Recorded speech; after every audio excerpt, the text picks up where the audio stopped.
بسم الله الرحمن الرحيم. الحمد لله رب العالمين. وصلى الله على نبينا محمد وعلى آله وصحبه وسلم. Is my voice clear? Can you hear me? I can hear you. Yes, Okay. yes. That's good. Alhamdulillah. Today is the fourth session in our talk about Islamic psychology. And inshallah, I hope when we finish, all the materials will be reviewed and improved and put in the group so anyone can read it. So please, if you have any feedback, if you have any question, if you have any opinion, if you have any criticism or any critique to the materials, provide it to me.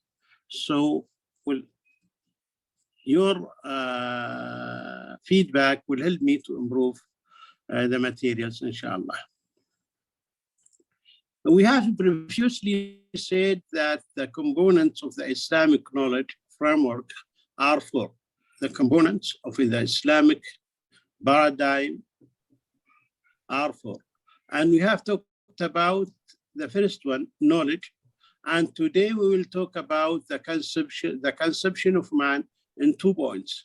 First, I will talk about the major trends in psychological theory, which psychological theories which try to understand and study the self or the man. And second, I will talk about the postulates in the Islamic conception of man. Looking at the history of psychology, we find that it was influenced by 4 factors. Physics, the first one is physics, where physics with its rigor in the methodology represented the supreme example of science. The second factor is neuroscience, where the first students of psychology were neuroscientists. The fourth factor is Darwin's theory. The third factor, Darwin's theory, and the fourth factor is computer science. As a result of these factors, 3 major trends have emerged in psychology. First one is physics model or natural sciences or mechanical model. Second, biological or animal science model. The third, computer or cognitive model. Each group of theories represent one model of these 3 models I mentioned, and I'll talk about these these 3 models one by one, inshallah. The first one, mechanism or mechanical model or natural science model. One of the explanation of the way the universe worked in the Renaissance in Europe is that it works in a mechanical way. The universe is a huge machine, and the object in it are moving materials, particles that affect each other through direct contact, as Galileo says. While the particles themselves are devoid of the internal force that binds each other, an external stimulus is required of the movement to occur.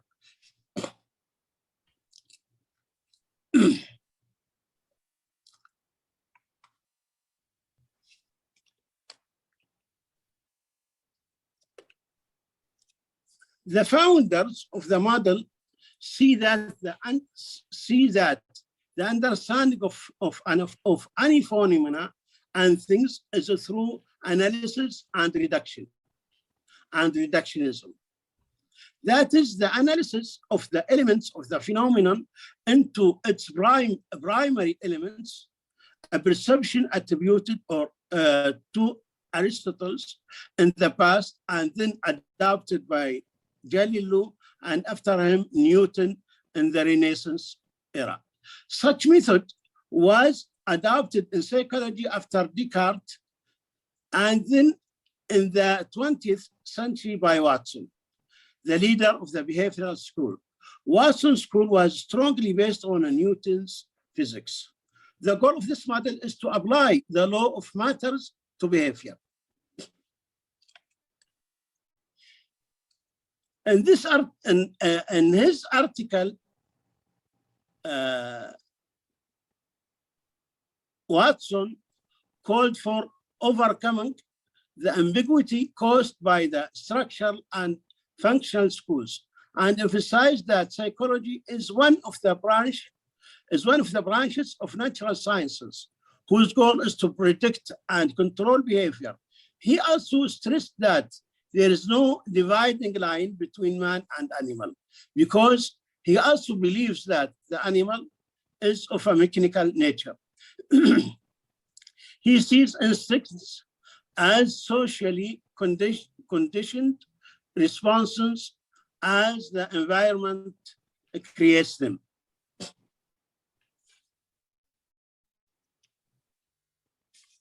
Watson published a famous article in 1913 entitled Psychology as a Behaviorist Views. In it, he called for a new vision in psychology that transcends the crisis that arose due to the prevailing cognitive framework in psychology and called for a new science with new tools. Watson applied to this material element the laws of matter. The first of law of motion, when Newton says that matter is static until what moves it comes. That is, the engine is outside it. In application of this principle, we find the famous Watson model of behavior: a stimulus and response. For him, the behavior is based on an external stimulus followed by a response from the organism. So the response does not come from inside. It is motivated or it is stimulated by a force outside of a human being. Through this simple model, Watson was able to explain the behavior whether it was normal or ill.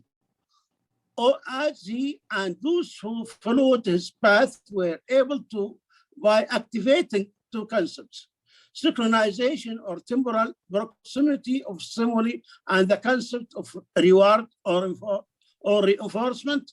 He was able to provide us with an integrated psychological structure or a new psychology or a new paradigm that dominated the skies of psychology in America for nearly half a century.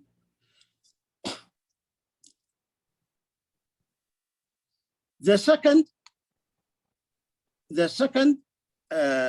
model is the biological or animal science paradigm. The founders of this model tried to apply to human the principles of biology, while the first model tried to apply the principles of matter, here the principles of biology. They were influenced by neuroscience on the one hand and Darwin's theory on the other. You see the difference between these two models. The force for the first one comes from inside. We have to have a stimulus outside in order to respond. While this paradigm or this model, the force is inside us. We grow, we act, it is not necessary to have a force outside us in order to respond. The human being, according to the founders of this model, is just a biological being like any other animals. And the difference between people and the rest of the other biological beings is a difference in degree only and not in kind. And Darwin, with his theory known as the theory of evolution, established this model by eliminating the barriers between man and animal, and assumed that man evolved from the animal and then explained his behavior as he explains the behavior of the animal. There is no difference between them, according to him. Schultz and Schultz, both published a book in the history of psychology, said about this model or this group of theories. Evolution theory has left a tremendous impact on contemporary American psychology, and this theory owes its form and substance to Darwin.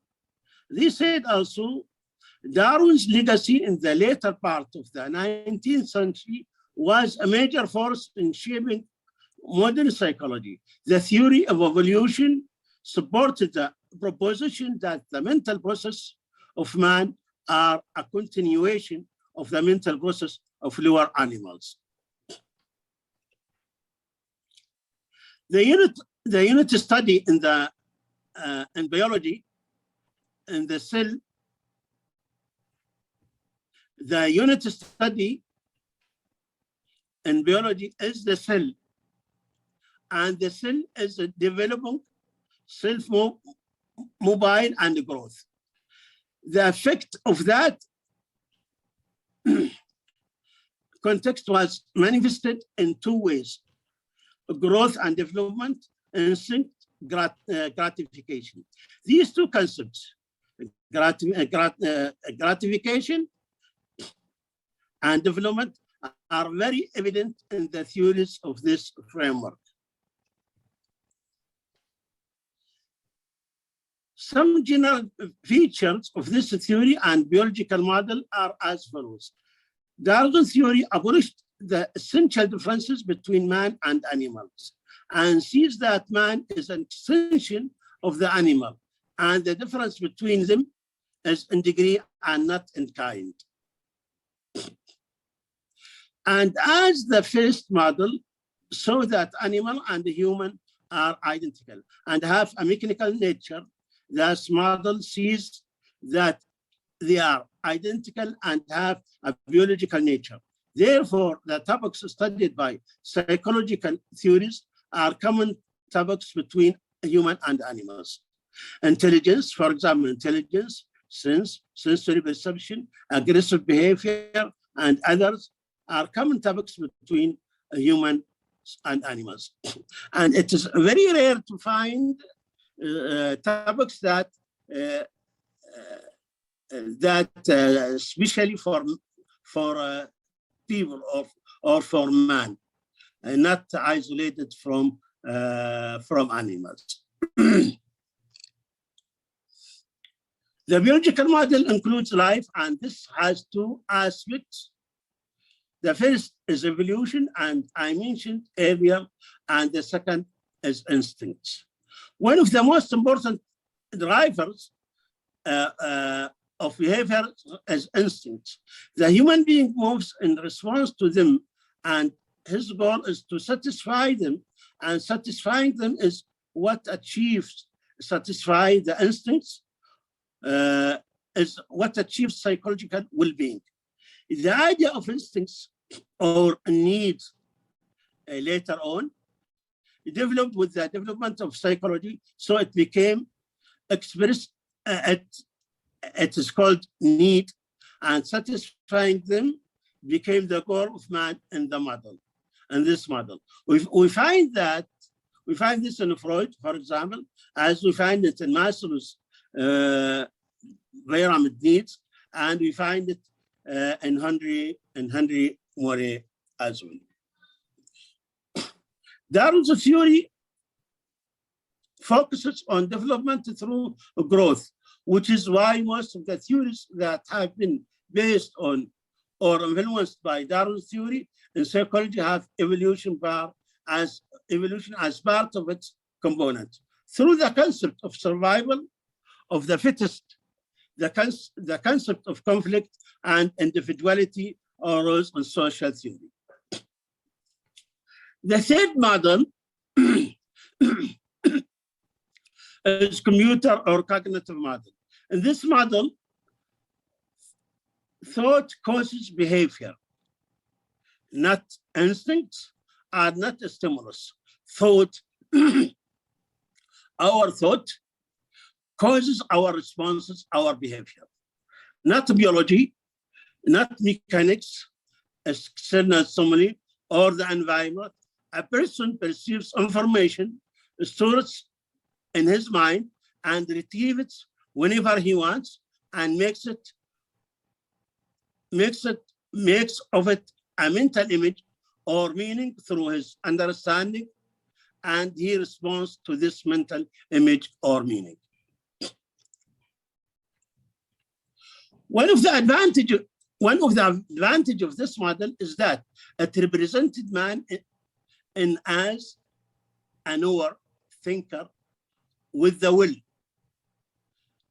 And the model surpassed the instinctive action or the moment as in the biological model, and from the captivity of the environment as in the mechanical model, to the circle of the volitional action born of mental vision. He does not assume that all human actions are subject to rationality, but he assumes that his actions are carried out according to a meaning he imagines.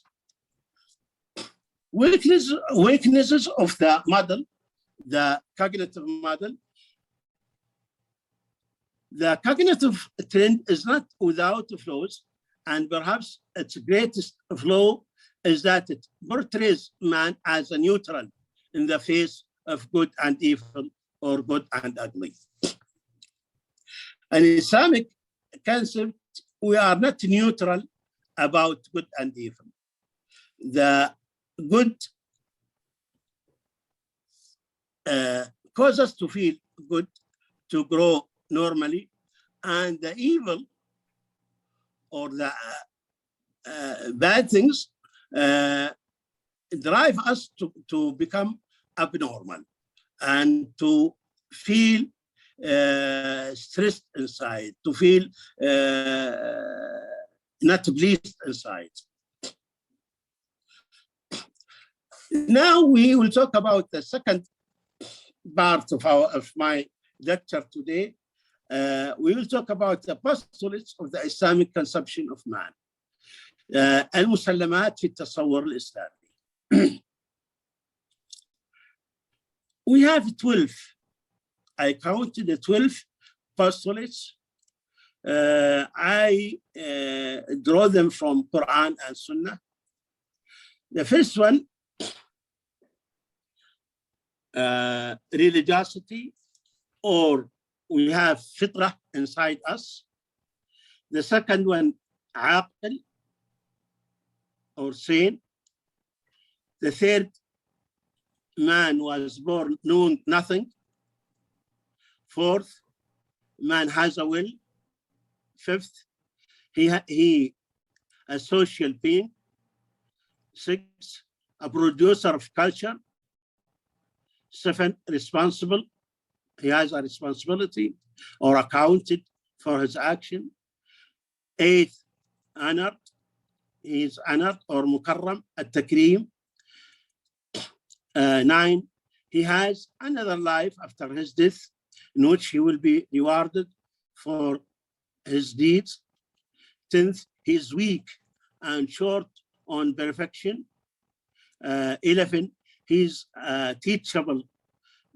He can learn throughout his life. 12, he is conscious or aware of his motives.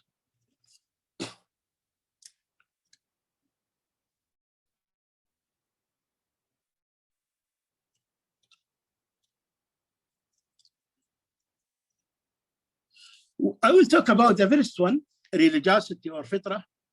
Allah subhanahu wa ta'ala يقول وما خلقت الجن والإنس إلا ليعبدون. I did not create the jinn and mankind except that they should worship me.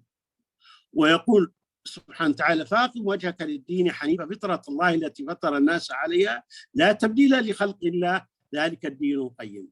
God's instincts with which he has, God's instincts or fitrah, which with which he has made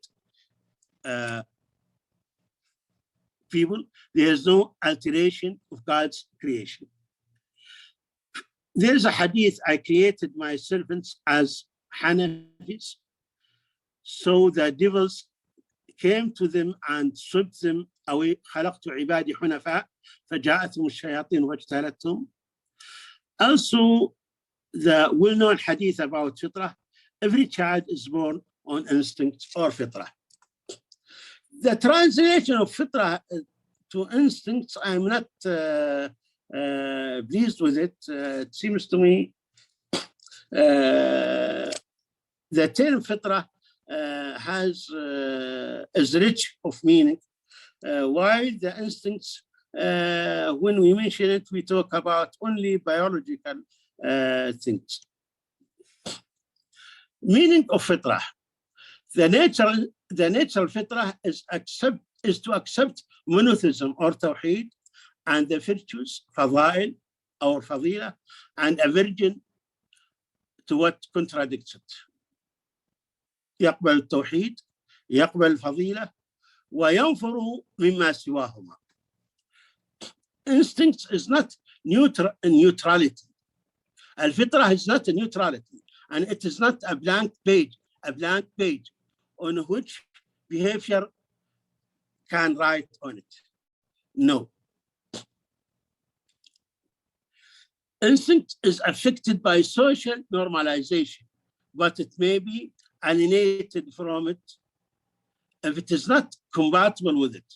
So his parents make him a Jew, a Christian, or Magus, as Muhammad said. فأبواه كل مولود يولد على الفطرة وأبواه يهودانه أو ينصرانه أو يمجسانه. So his parents make him a Jew, a Christian, or Magus. That means the wrong behavior, we get it from our environment. The mistakes, we get it from our environment. Criminal behavior, we got it from our environment. Nothing was born with us. There is no biological roots for our mistakes or our criminal behavior. No, we learn all these from the environment around us.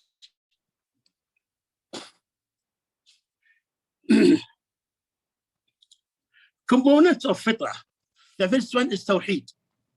And when we mention tawheed, we have 5 things we have to remember them. And these 5 is part of tawheed. The first one is to believe that Allah is the creator. Second is to worship him. Third, al-isti'ana, is to ask from him, to ask help from Allah in urgent situations. Fourth, to love him, subhanahu wa ta'ala. Fifth, to fear and glorify him. تعظيمه وخشيته سبحانه وتعالى. The second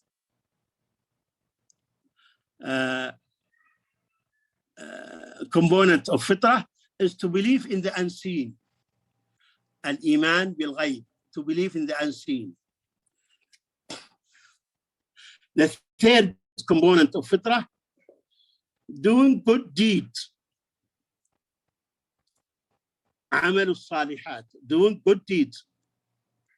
First one, and تحت this third component, we have three things.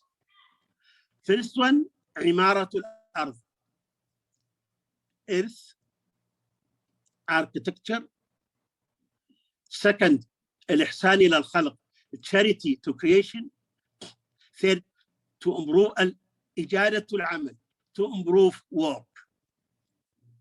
And these three things, if you examine them, you will find them necessary for each civilization, whether it is Islamic civilization or non-Islamic civilization.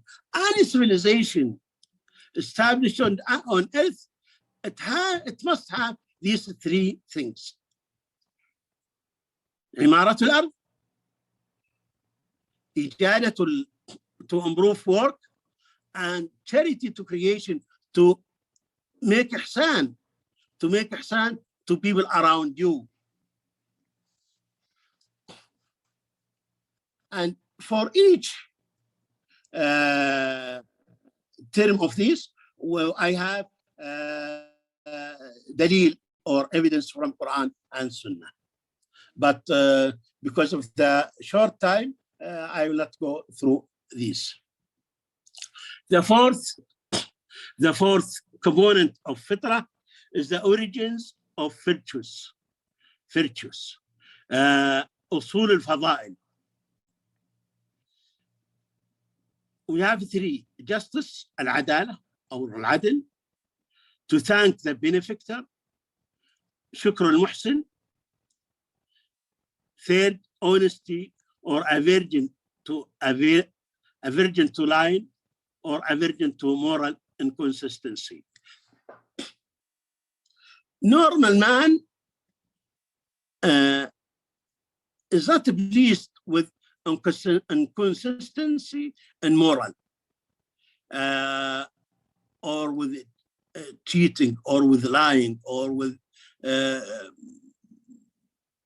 it is something in our nature. We avoid these things.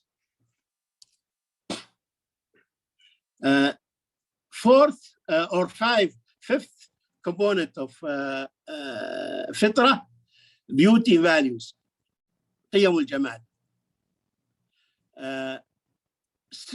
Sixth component of fitrah, الحياء. I choose the word modesty, and I believe modesty is not a translation to al-haya. Al-haya is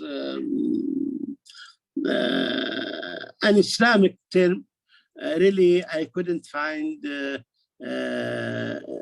right translation, although I searched and I talked with specialized people in English, and I spoke with those who are mother tongue in English and who are scholars, and I couldn't find a right translation to al-haya. So that fitrah is composed of six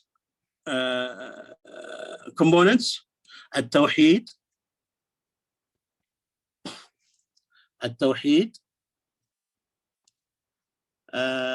الإيمان بالغيب,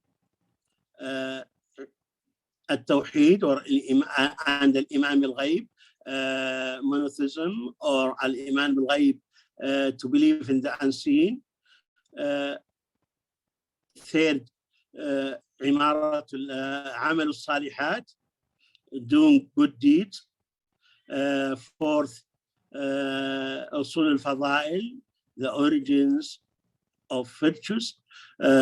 Fifth, beauty values,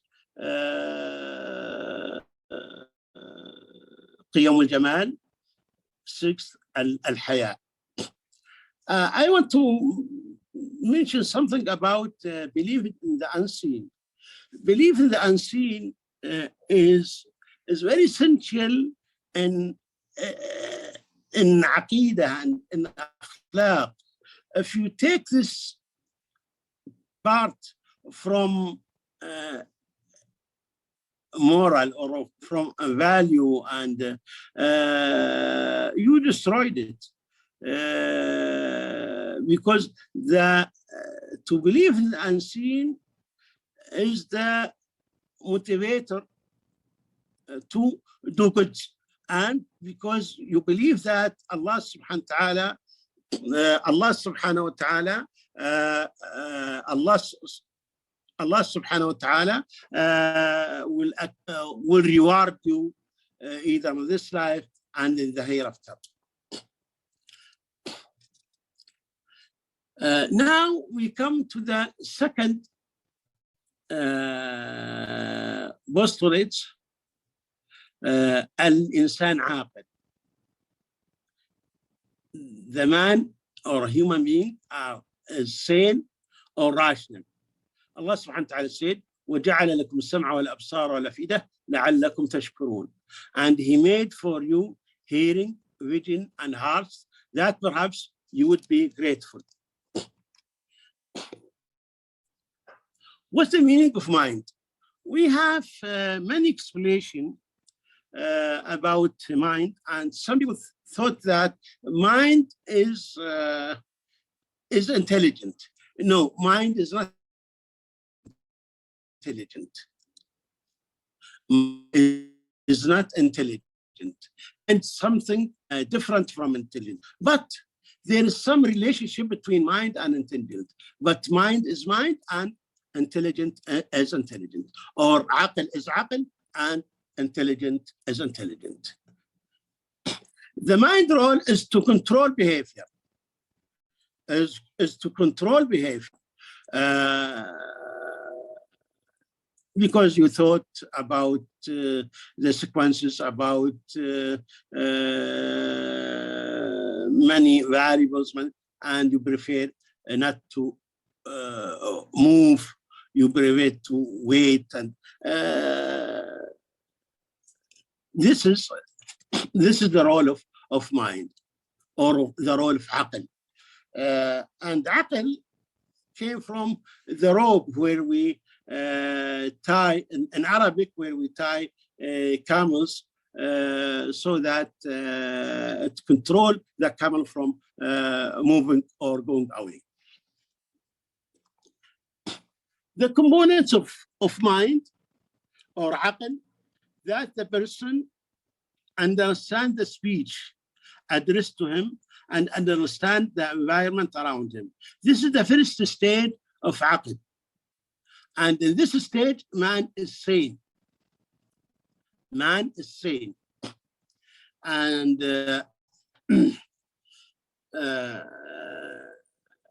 if he don't have this stage, that means he's not mukallaf, he's not responsible, he's not accounted for his behavior, he's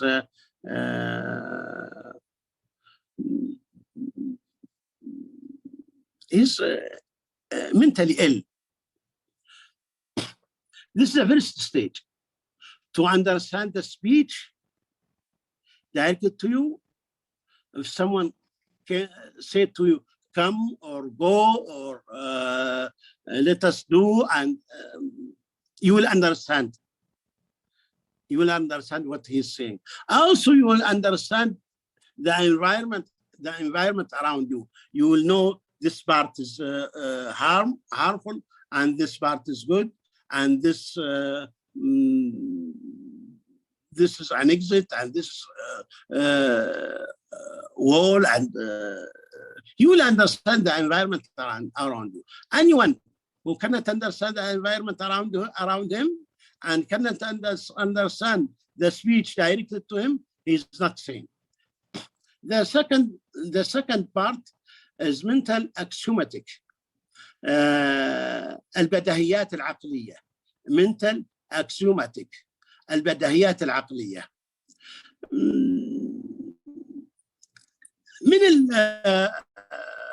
One of these, man cannot be in the same place and two places and at the same time. We cannot be in two places at the same time. things either exist or not exist. We have many badahiyat or axiomatic, and this comes with us and to this life. The third, attempt to obtain what is beneficial to him and avoid what is harmful.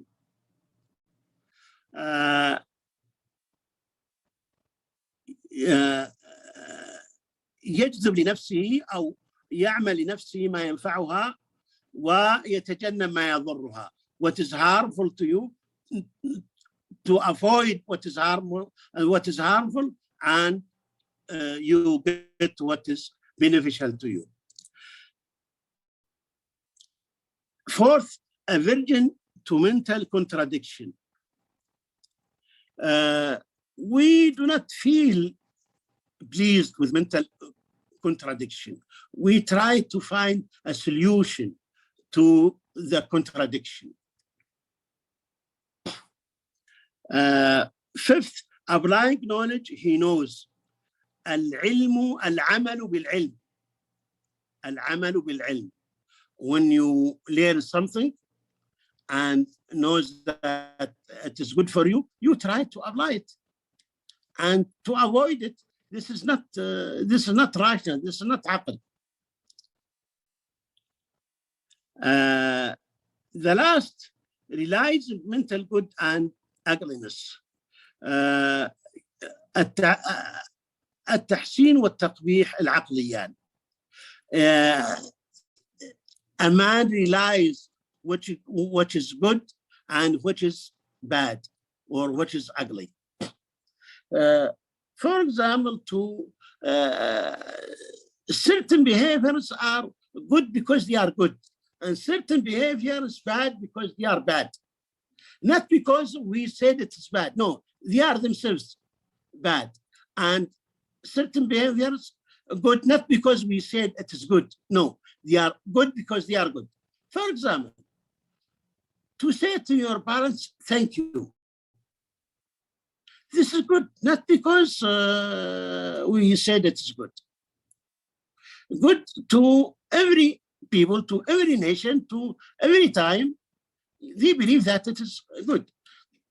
Someone came to you and helped you and good and did good to you. It is good to say to him, thank you. It is good behavior, not because we said it is good. No, because the behavior itself is good.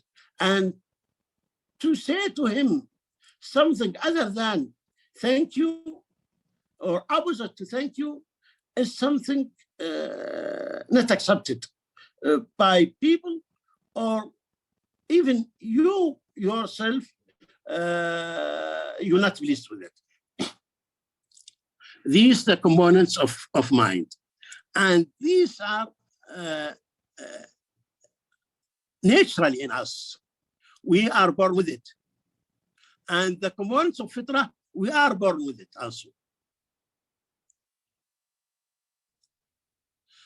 The third one, we are born knowing nothing. We were born knowing nothing.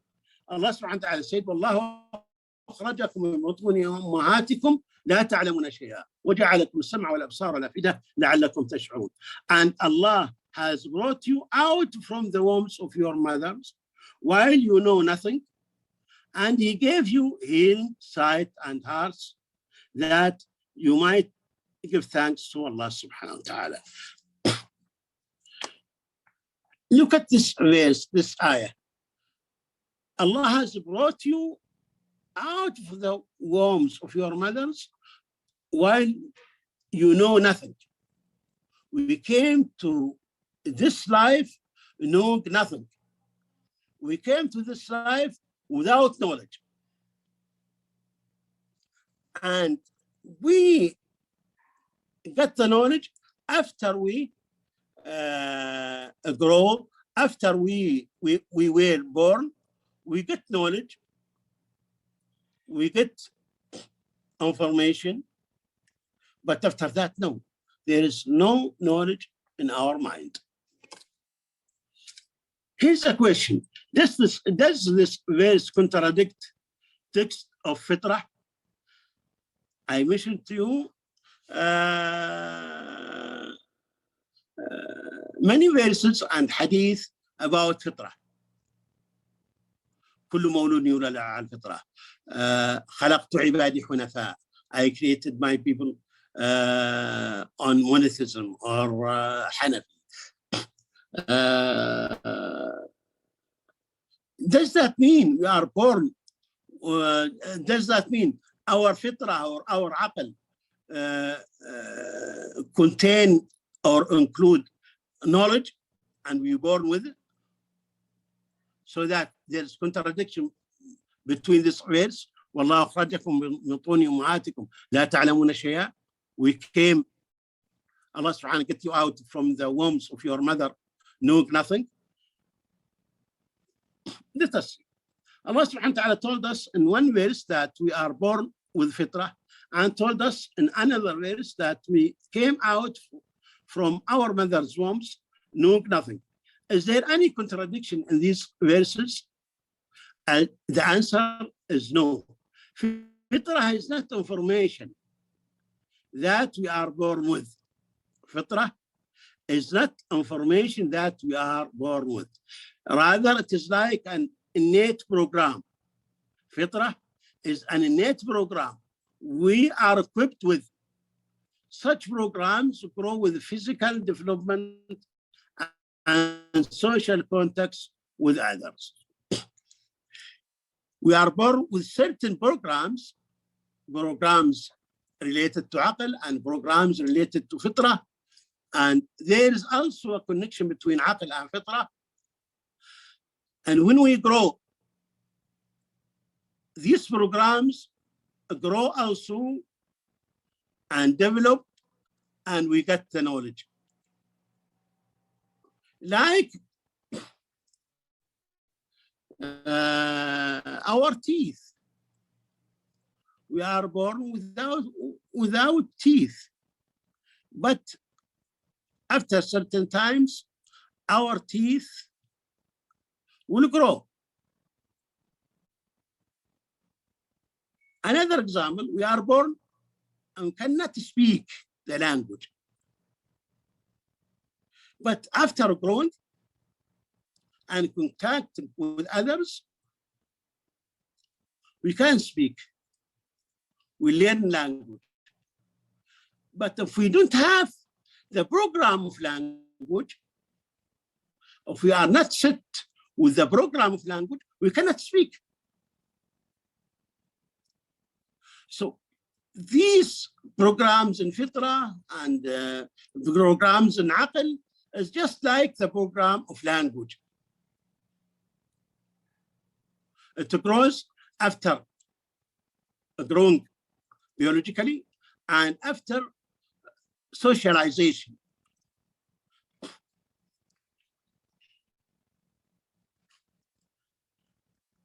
I will not talk about the rest of, I will not talk about each postulates I mentioned. Let me move to number 7, التكريم. الله سبحانه وتعالى said ولقد كرمنا بني آدم وحملناهم في البر والبحر ورزقناهم من الطيبات وفضلناهم على كثير ممن خلقنا تفضيلا. And we have certainly honored the children of Adam and carried them on the land and sea. The honor is not for Muslims only. It is for all the children of Adam, whether they are Muslims or non-Muslims. And any theory try to dismiss the honor or try to neglect the honor given to people, it is wrong theory. After the resurrection, after death, of course, affect our life, affect our behavior. If you believe that you will be accounted for your behavior after death, many things you are going to do, you will avoid it. You will not do it. And many things you got in your life, hardship, problems, unjustly, got it in your life, you will feel it is not something as big as those people who believe in the as resurrection think. You will say it is a short life, and after this life, I'll be I'll get adjust, I'll be rewarded, inshallah. Ninth, weaknesses and shortcomings. Allah subhanahu wa ta'ala said, Allah الذي خلقكم من ضعف ثم جعل من بعد ضعف قوة ثم جعل من بعد قوة ضعفا وشيبة يخلق ما يشاء وهو العليم القدير. Allah is He who created you in a state of weakness and gray hair. Allah is He who created you in a state of weakness, then gave you a strength after weakness, then after strength He gave you weakness and gray hair. He creates what He wills, and it is He who is the all-knower, the all-powerful, able to do all things. Allah subhanahu wa ta'ala said, وَيَدْعُ الْإِنسَانُ بِالشَّرِّ دُعَاءَهُ بِالْخَيْرِ وَكَانَ الْإِنسَانُ عَجُولًا. And man invokes Allah subhanahu wa ta'ala for evil, and he invokes Allah for good, and a man is ever hasty. Allah subhanahu wa ta'ala told us about the man he hasty, he told us he is weak, he told us that he is forgot. All these weaknesses in people, and we have to consider it when we talk about them in psychology, when we treat them, when we try to build a theory. We have to remember these things, and also about us, for ourselves, we have to remember this part of our nature, so that to overcome all these things, you need istighfar, you need to ask Allah subhanahu wa ta'ala forgiveness, you need to ask help from Allah subhanahu wa ta'ala. Allah subhanahu wa ta'ala said, أَلَنْ خَفَّفَ اللَّهُ عَنْكُمْ وَعَلِمَ أَنَّ فِيكُمْ ضَعْفًا. And Allah has lightened your task, for He knows that there is weakness in you. 10th, normal people are aware of the motivations of their behavior. Otherwise, Allah subhanahu wa ta'ala will not ask them why you did this or did that. If He, as some theorists said, we don't know about the motivation of our behavior, we didn't know why we are doing this, we are victims of our unconscious, Allah subhanahu wa ta'ala will ask us, will not ask us for that. We are sick people. So that normal people are aware of the motivation of their behavior.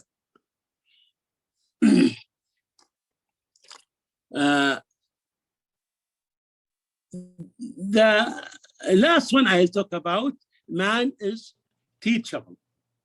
He can learn. He has the ability to learn and change his behavior and personality traits in any stage of their lives. We are not a victim or a prisoners of our childhood. We can change. We can overcome our weaknesses, our unacceptable behavior. We can change it. We can overcome it. We can learn. We can learn good things, but we need will and we need time. One man came to Rasulullah and said, "Oh Rasulullah, give me advice. He said, لا تغضب. Don't feel anger. Don't act angrily. Then he repeated the question. Give me advice. Rasul repeated the same advice 3 times. Don't feel anger. Some people thought that to feel anger is something part of our nature. No, this is if it is part of our nature and we cannot change it, then Rasulullah will not tell him stop feeling anger. Another hadith, Rasulullah said, إنما العلم بالتعلم والحلم بالتحلم. Learning is to learn, and to feel حلم, kind, is to try by yourself to be kind, to educate, to socialize yourself to be kind, to socialize yourself to pay extra behavior, changing your traits. Jazakumullah khair. It seems to me I took more than I should.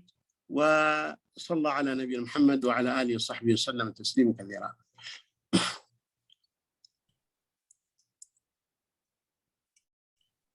Alhamdulillah, jazakallah khairan. Jazakallah khairan, Dr. Abdullah. MashaAllah, it's a very interesting lecture, MashaAllah.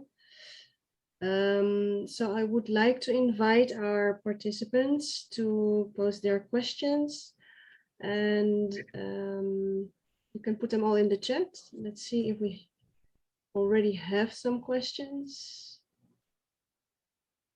there.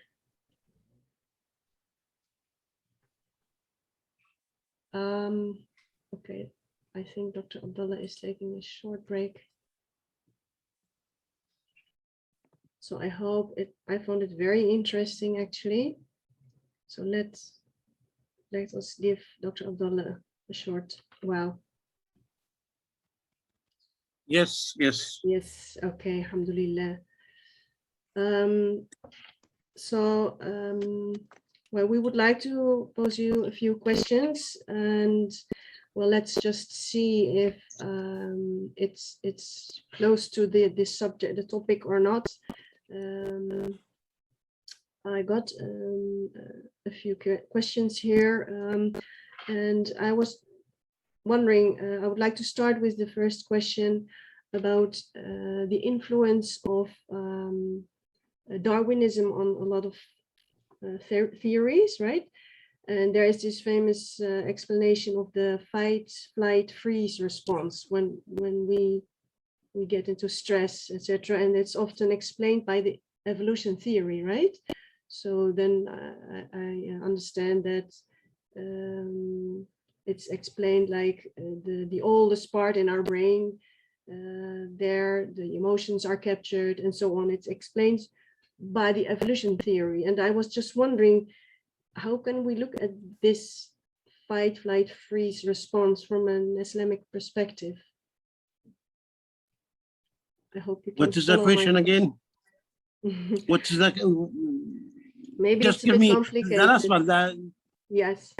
So my question was, there is the theory of stress response, right? If people get into stress, they tend either to fight or flight, so they run away, or they freeze. And it's often explained by evolution theory, right? Because they explain then the different parts of our brain, the oldest part, and then the part which came later, and so on. And I was wondering, how can we look at this reaction of either we want to fight or we want to flight, or we are freezing in the moment of stress? How can we look at this theory from an Islamic perspective? Or could we just adopt the evolutional explanation? No. Is it only two choice, either fight or flight? Or freeze. The third one is freeze. Like, for instance, when we're in such a shock, and sometimes we freeze and we can't move or we can't do anything because we're totally. I cannot hear you. The voice is not, your voice is not. So it's freeze. So it's like flight. Maybe you can type it, fight, flight, or freeze. Free of what? No, freeze. So fight. Yeah. Flight or freeze. Flight is to fight or freeze. Yes. It seems to me the choices is more than two. Either to fight or to avoid the problem by handling the situation in different way and trying to calm down and try to help your opponent or the other part to calm him down. It is not just in two or in two choices. Yes, and the animal kingdom, either to fight or flight or to go away. But in human being, we have mind, we have aql. Mm-hmm. We have animals may use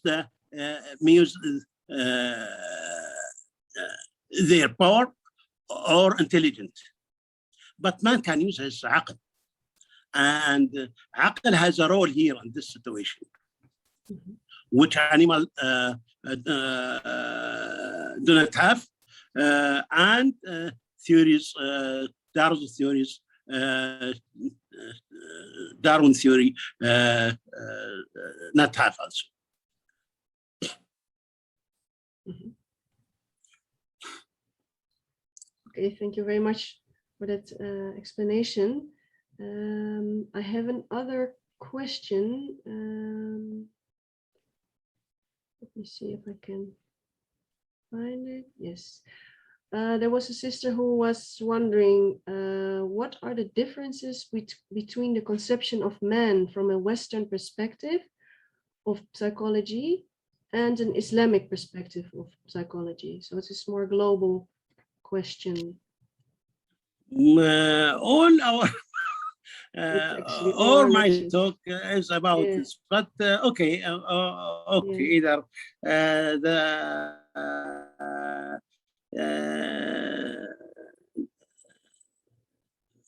either he or she. Okay, I want to mention two things. I mentioned 12 postulates, but I want to emphasize on two things: religiosity or fitrah and aql.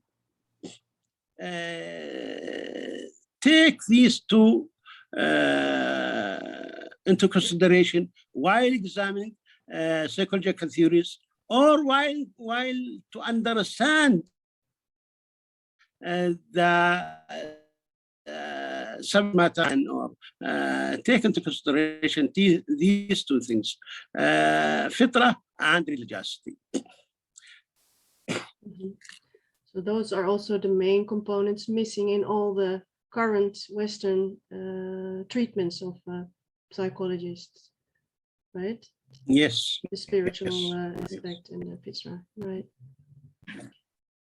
So I have here one more question, and that is, can we trust our instincts? I found that a very interesting question, actually. We were talking about our instincts, and the question was, can we trust our instincts?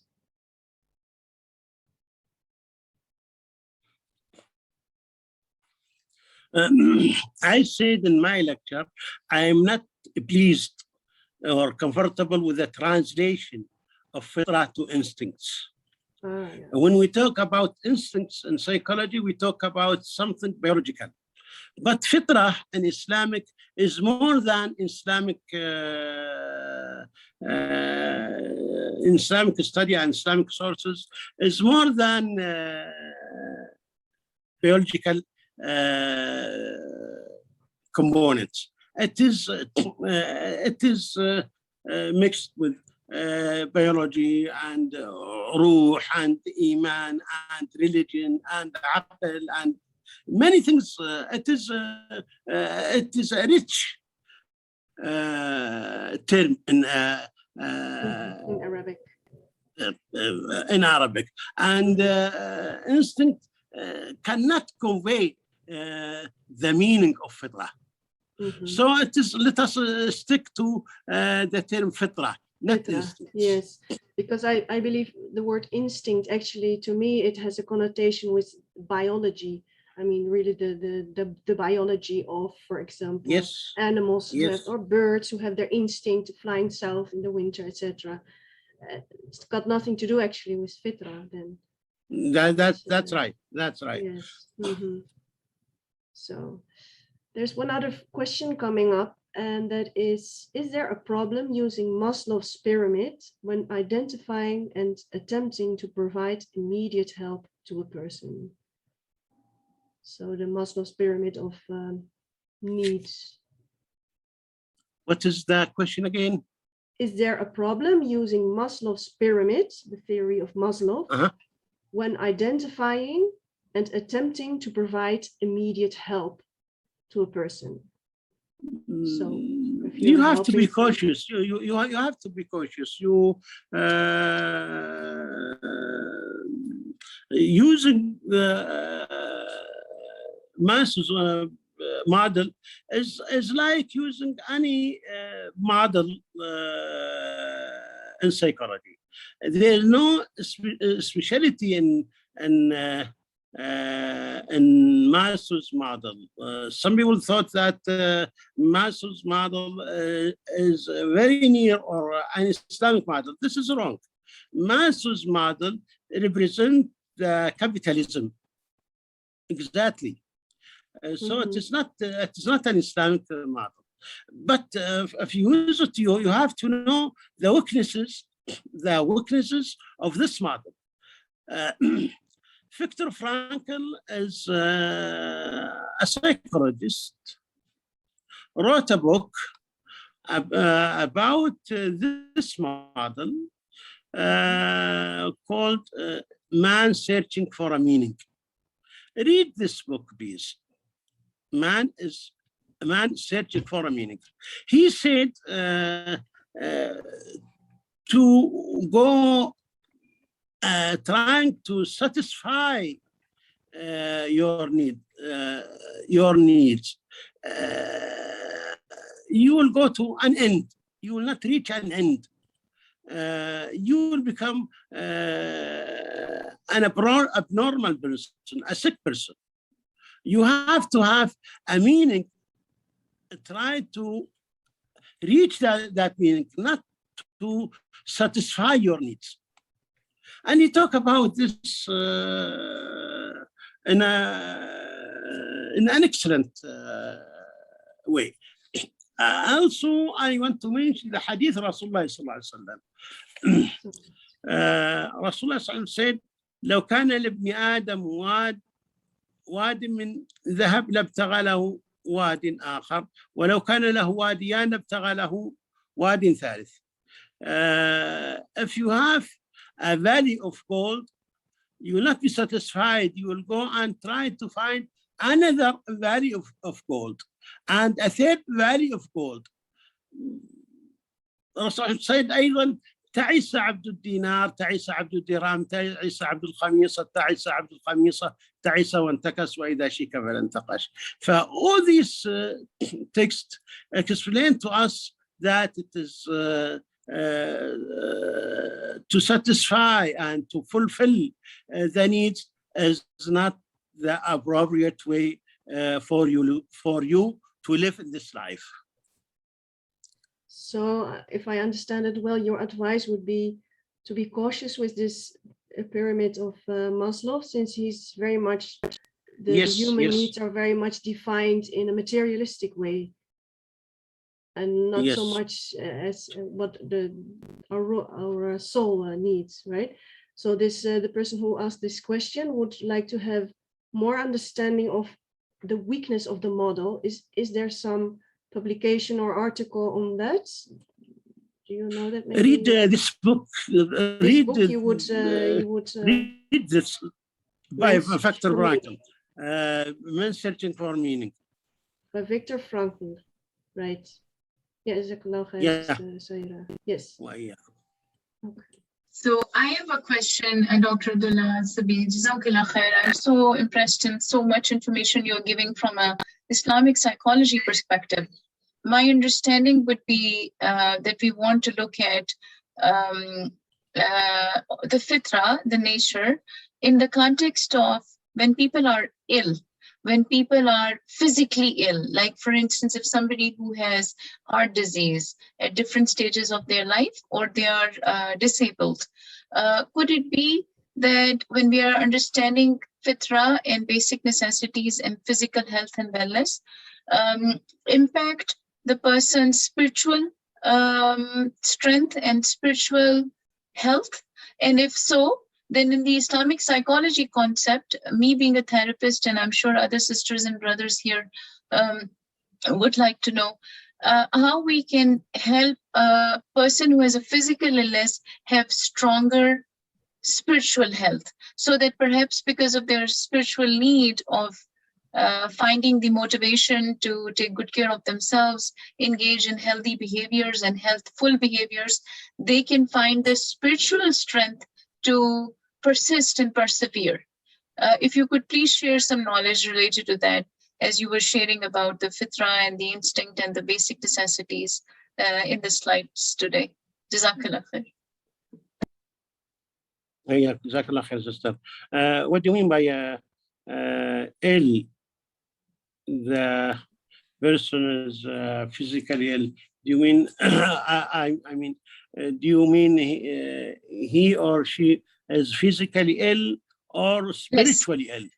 So physically illness, let's say big chronic illnesses like health problems or major surgeries that they may have had, cancer, somebody who is depressed, because we have in DSM category of disorders.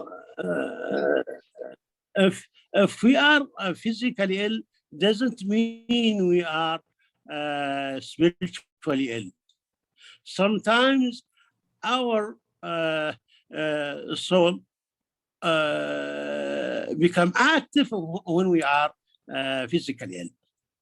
So it is good to motivate him and to remind him by the reward of Allah subhanahu wa ta'ala, and to ask him to read Quran, and to ask him to make some practices, to practice ibadah, to give alms or sadaqah. These will activate his soul, will activate our spirits, inshallah. Jazakallah khair. That's what I wanted to learn and share here, because there are other ways in which people can compensate for if they're feeling physically weak, that they can strengthen their iman around it. There is khair in there, that I am beginning to understand the need for my body right now to rest, but also maybe from a ruh perspective, be more strong and not feel that because of the body that is weak, that I need to have lesser of a effort put into huququllah. If anything, illness perhaps makes us more closer to Allah, and then engage in self-care behaviors that can benefit us both in terms of our physical health, but also our spiritual well-being. Inshallah, jazakallah khair, Sister Saira. Doctor, I have one last question from a participant, and I think then we have to wrap up. The last question, Sister Sakina, and from Canada. She asks, with regards to Allah honoring mankind, is it understood that man is the one who dishonors himself? And if so, could you share some examples of how man dishonors himself?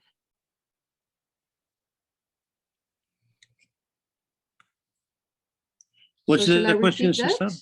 Yes, I shall repeat that. Yeah, So yeah. she says Allah is honoring mankind, right?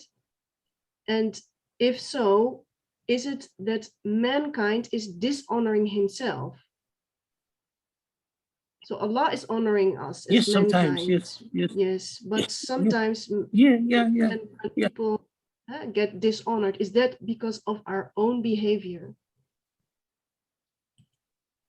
Yes, because sometimes those who rejected the message of Allah subhanahu wa ta'ala, rejected his deen, rejected his ibadah, of course they are dishonoring themselves.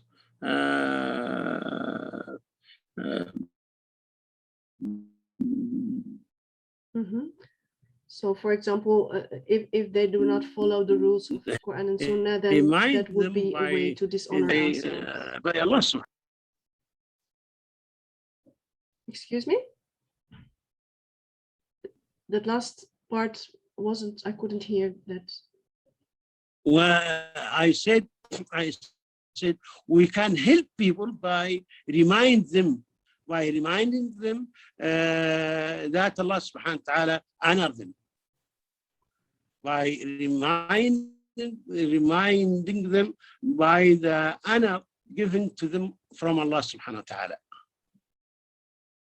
So we should remind ourselves why Allah is honoring us. We remind ourselves and we remind others around us. And others by as well, of this, course. Yeah. Yes. Okay. Jazakumullahu khairan so much for that answer.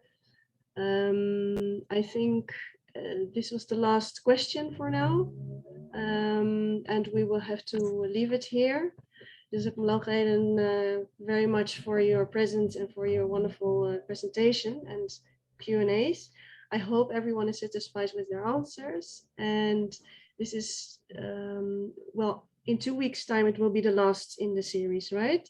So then it will be the final session. Hope to see you all there.